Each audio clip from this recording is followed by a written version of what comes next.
All right, so you're ready to record your first podcast. Do you have a microphone? Who's going to distribute for you? Do you have a studio? What about the editing? All right, everyone relax because I think I have the answer. Anchor app. Yeah, Anchor. It's free.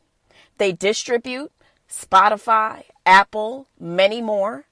There's creation tools that allow you to edit and create your podcast from your phone, your laptop, or your personal computer. And the best thing of all, girl, you can make money no matter how many listeners you have. So the answer is simple. Get Anchor. Anchor FM app. Go find it now. Tell them a seat at the table sent you. YOLO mi gente. Ay, ay, ay. Listen, you are tuned in to episode 87 of A Seat at the Table podcast. If this is your first time listening, welcome. If you are a return member of the congregation, thank you for coming back. I missed you. I am your hostess with the most, Gail at Galanda Adams or at Gail Z. Hurst on Twitter. You can also find us on Instagram, A Seat at the Table Pod, all one word. Now, normally we do an early rise service on a Sunday, right? Where the pod is posted early. But in a praise report, okay, we in this congregation like to celebrate praises, and I would like to tell you that Mother has found a gig. So because of that, we're coming to you with a nightly watch night service tonight for the podcast. Thank you guys so much for tuning in. Woo! That was a mouthful. How are y'all doing? Okay, so if no one has asked you, how have you been? What's been going on with you? All right. If you have not listened to this show before, you're going to get to realize that this is a very interactive experience. I pause for you to come back and speak to me. It's almost like we're in the room together. It's almost like we're at the table together. Ha ha! Ha ha! You see what I did there? All right. So, for me, it's been really just an interesting week. I started a new gig this week, and, it is not a forever gig, but it's definitely something that, let it not be unsaid, that for a lot of you, work can be an arduous thing, especially if you are a person of color. Work could be arduous because it's not like if you work a 9 to 5 or whatever your schedule is, it's not like work is just the time that you're physically in the building working.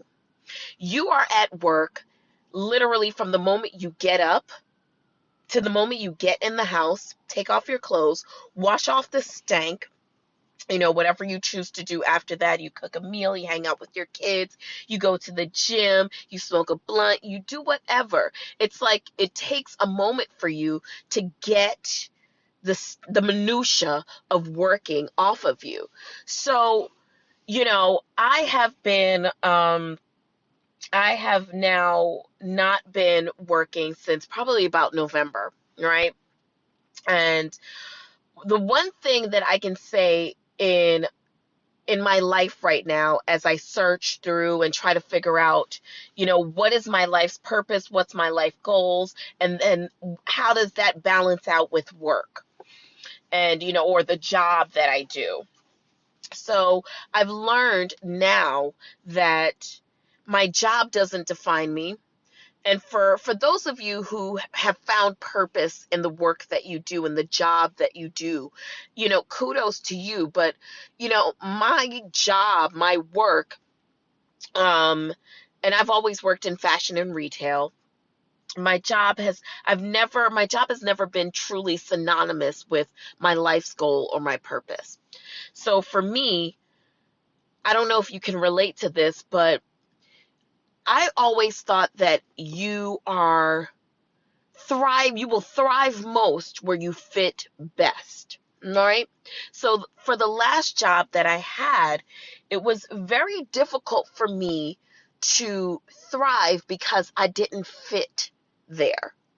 And it wasn't like I didn't fit because I didn't know the job. I think culturally, myself and the people that I worked with, not all, but some, the people who were my kind of adjacent partners in terms of like, we were all managers or whatever the case is.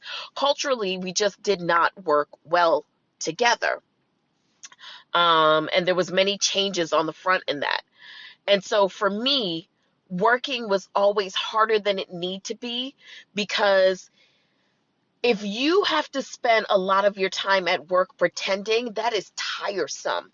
Do you know what I mean? Pretending to not want to slap a bitch. Pretending that the person in front of you is not a complete dumbass. Pretending that it's okay that this person doesn't pull their weight and they're a lazy sack of shit.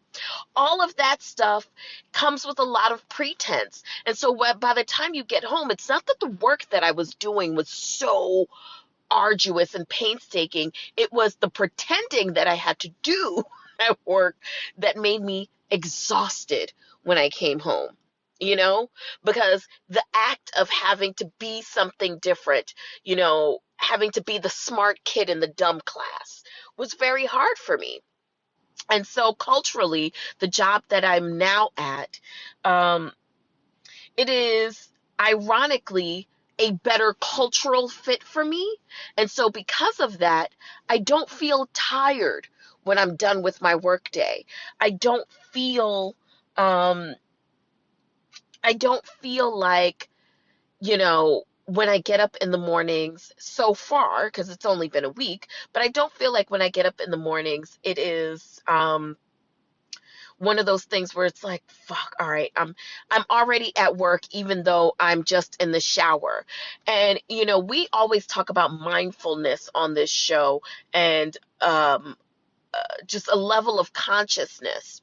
And so I always try to wake up in the morning and usher in the energy that I'd like to pull to myself, and I do that by asking God to adorn me with the things that I want to see reflected back to me. So if it's patience, if it's abundance, if it's understanding, if it's wisdom, if it is communication, I ask God to give me those things so that I can see my world reflected back at me. Because we all understand that our world is truly a mirror of what we emanate, what we give off, right? So if you are a person who is impatient, you will encounter a world of impatience. Or if you are a person who lacks focus, you will counter a world that seems to be haphazard and lacking focus. And a lot of us seem to not understand that.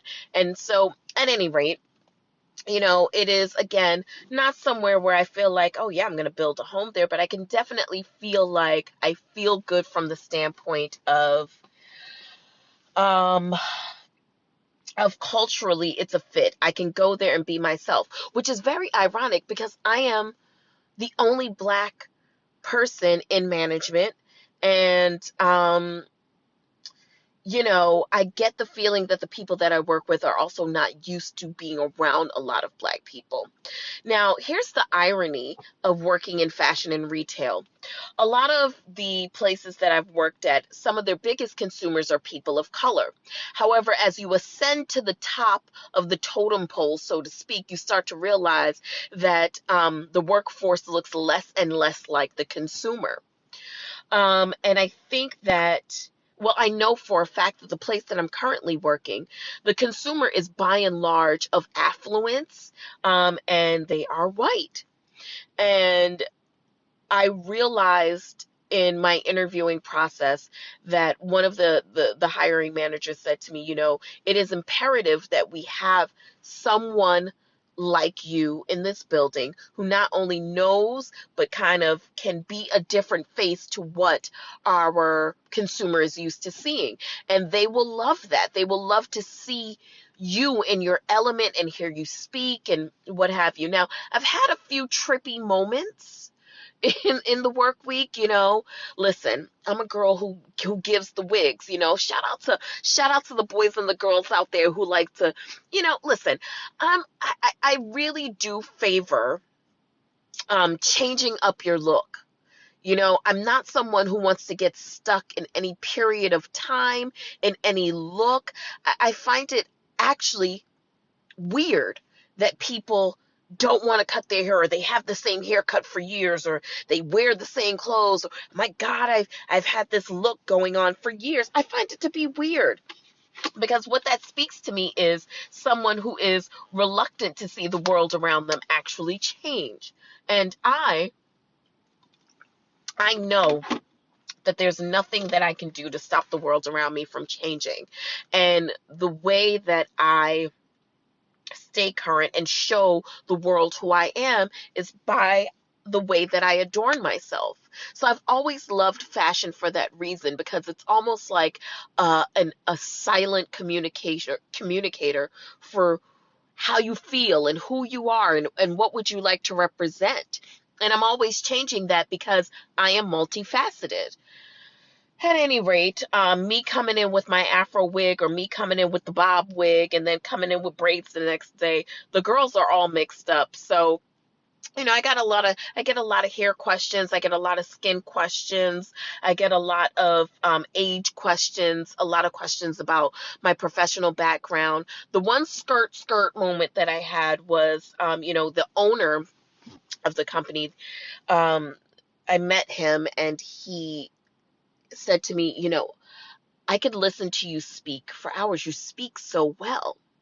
And I thought to myself, now I am 40 years old. I've heard this pretty much all my life in reference to the way that I speak. And, you know, the one thing that I could say is, I know that a lot of people tend to find it offensive in terms of hearing people of color speak, and hearing someone say, you know, you speak very well.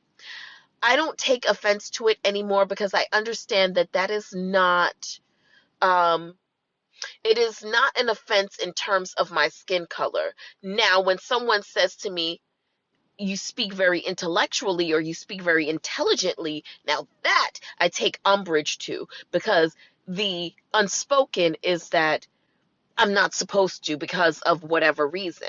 But to hear that I speak well in general, I do acknowledge that I speak well, and I do acknowledge the fact that a lot of people don't have certain diction and enunciation and what have you. So, you know, I try to not let that stuff bother me. But, you know, I wanted to share that praise report with you guys, because you guys have been on such a journey with me. And I can't even tell you guys how much I appreciate you listening to this show, how much I appreciate you. And if no one has told you, you was smart, you was kind, and you was important, honey. Yes. Now, how is that relationship working out for you? Now, listen, you know, I know a lot of you are trapped in the closet of a bad relationship, and some of you are actually starting to realize that the power that you hold within yourself, you can see that back in your romantic relationships. So I'm getting a lot of praise reports from you guys saying that you are actively dating, and you're actually dating human beings and not cyborgs who, or androids who are like dirty assholes. You're actually dating like real human people with actual hearts and an actual human brain and a level of consciousness and mindfulness. So shout out to all of you guys. I actually had one of my young tings. So I tend to date a lot of guys who are younger than me, not for any particular reason, not because I love young guys, although I will say this. I find that a lot of men who are around my age are washed. Sorry.